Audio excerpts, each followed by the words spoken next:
গৌরাঙ্গ মহাপ্রভু এলো, অকাতরে হরিনাম বিলাইল তাই। কিন্তু আপনাদের আছে জানা, এই যে নগর সূত্রকুলে এই হরিনামের অধিকার মিলে না, এরা পায় নাই।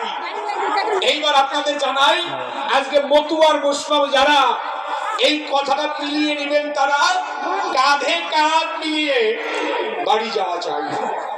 মতুয়া বৈষ্ণব গৌর ভক্ত একজন আলাদা নয়। লীলামৃত নিয়ে আসেন, লীলামৃতে লেখা আছে হরিবোলা সাধুদের ভক্তি কামনা, তন্ত্র মন্ত্র নাহি জানে করে ব্রজল উপাসনা। মতুয়ারা কার উপাসনা করছে?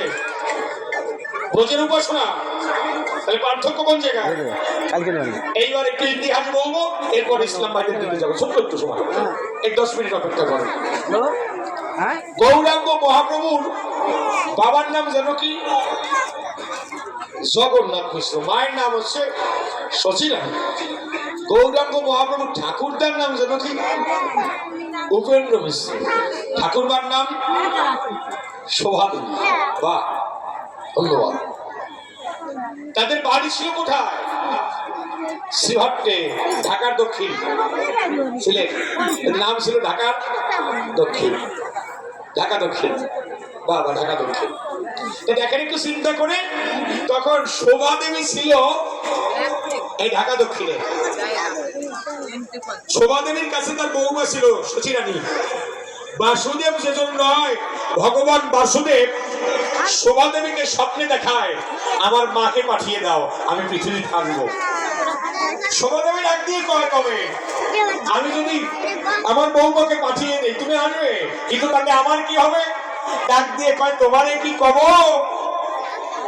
আমার মাকে পাঠানোর গুণে তোমাকে এসে আমি দর্শন দেব।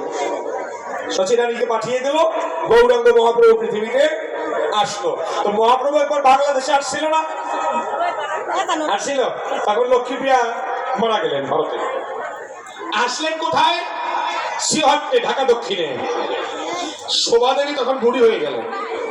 শোভাদেবীর পাশে এসে গৌর সুন্দর দাঁড়ালো, কিন্তু বাবা চোখ দেখে শোভাদেবী বিচলিত হয়ে গেল। শোভাদেবী ডাক দিয়ে বলল, কে তুমি দক্ষিণে? কে তুমি দক্ষিণে?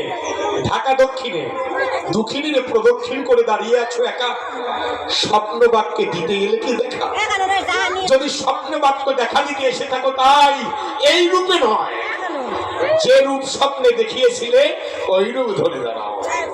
তখন গৌরাঙ্গ মহাপ্রভু যেজন ছিল, বাসুদেব রূপ ধরে উনি দাঁড়ালো। বাসুদেব রূপ ধরে যখন দাঁড়ায়,